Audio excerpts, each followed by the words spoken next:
Okay, everybody, it's the next day. I have obviously done a little bit of work to this thing.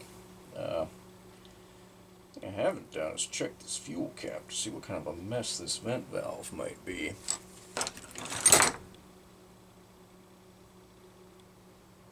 Ooh, and it's a mess. Yep, there's the rubbery goo. Well, I'll be honest with you, I don't know what McCulloch did on these things. I'm going to assume that that piece of plastic is pressed into there. That's the cap, kind of like Homelight did. If I'm wrong, oops.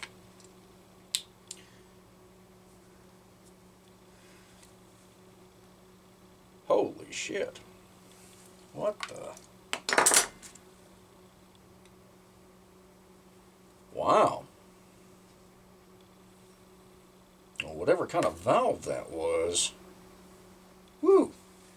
Look at all that. It's huge, but it's all gooey and nasty. So that's one thing McCulloch and Homelight have in common. The hell?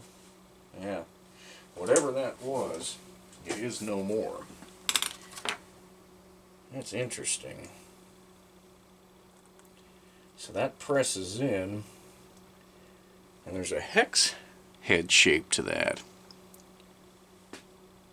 So, huh. Well, it was going to leak whether I did that or not. And this cap is actually broken. You can see there's a piece, pretty good chunk missing out of the threads there. So I don't know that it's worth my time to fix it. I mean, it seals it down. I have a sneaking suspicion I can take a flat washer and maybe, I got an idea.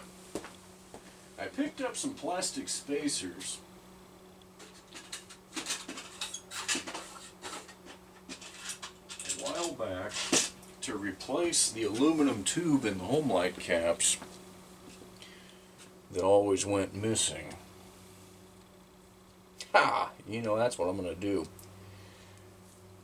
So here's the piece I picked up for Homelight. I can slip a duckbill valve in there. Boom. So what I'll do is I'll figure out what the outside diameter is that is, and I'm going to drill this collar out. I'm going to make my own redneck Homelight fix on it. But I'd rather hear it run first. So obviously it's back together.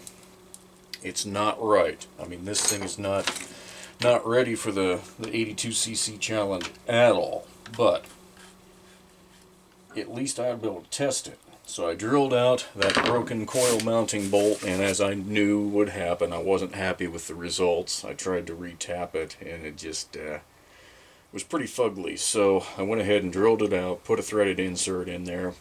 I've got a screw temporarily in there because I did not have one of those studs in stock. I sure love the fact that I had to pay, what was it, 13 bucks?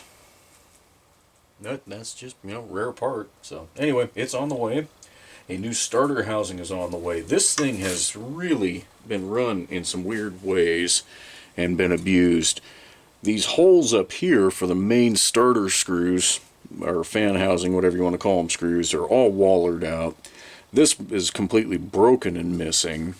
I can see at the back where the damn thing has actually been riding too low from the broken stud here. So that was why we heard a grinding. And it's not there anymore.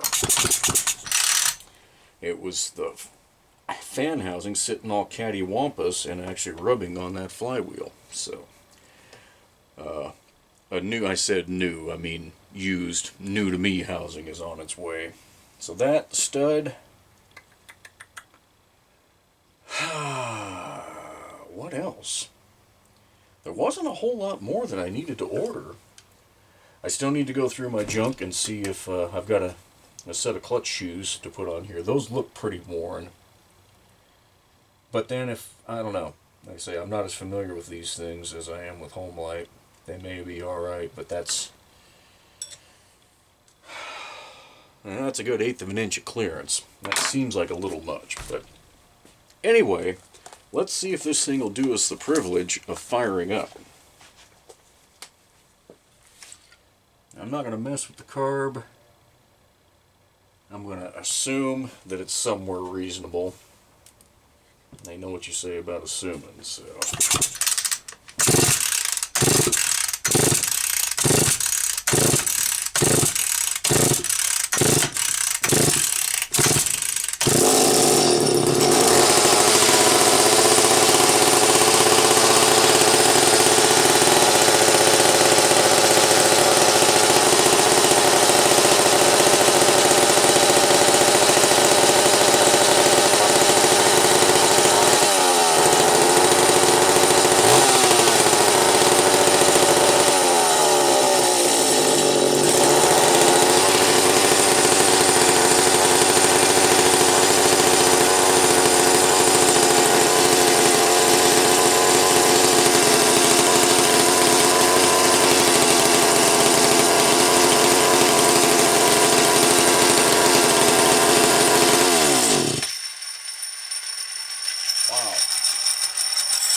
Alright, well, something in this damn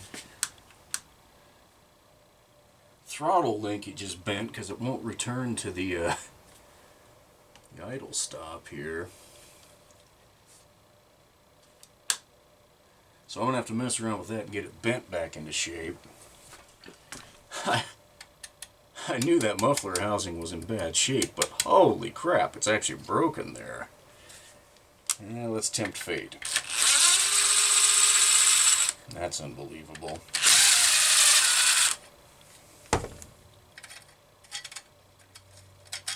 Damn, she's loud.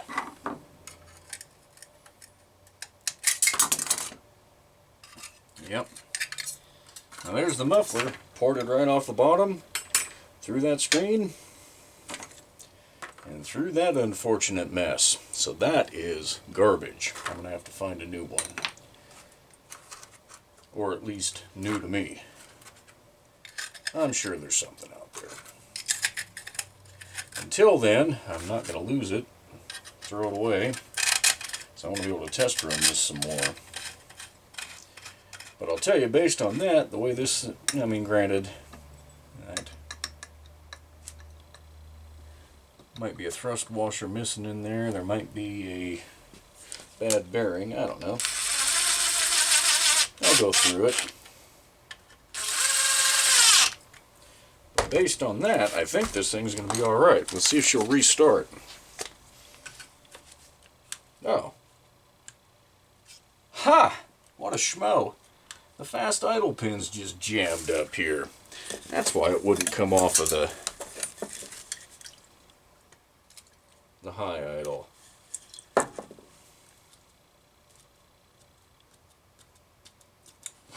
Bet it'll sound better now.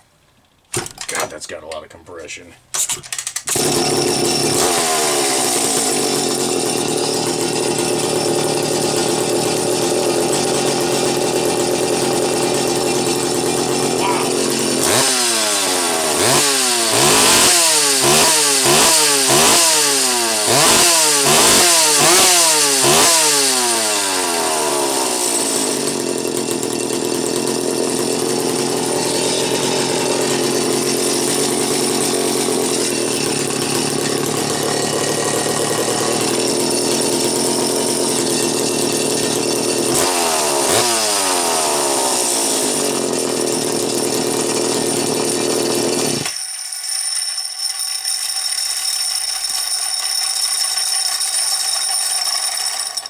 Well, I'd be lying if I didn't say I was impressed. Now granted, any saw with the muffler in the process of blowing out is going to sound good, but this thing sounds good. That idle's pretty solid. I don't know. The 923 might be in for a challenge against this thing. And again, that flywheel, actually, according to tracking for the P81 here, ought to be in Monday. So I'll want to hear it run too. Looks like she's oiling, reprimed. Mostly. There she goes, yeah. This is going to be a stout competitor. It's one of those sleeper saws. It looks like heck, but I don't have a home light with that much compression. Without that decomp valve, this thing wasn't going to run. So anyway, I get some parts replaced. Kind of take a look-see through this clutch and make sure everything's good to go there. But that means we've got two of the three saws running for the 82cc challenge, and I see some stiff competition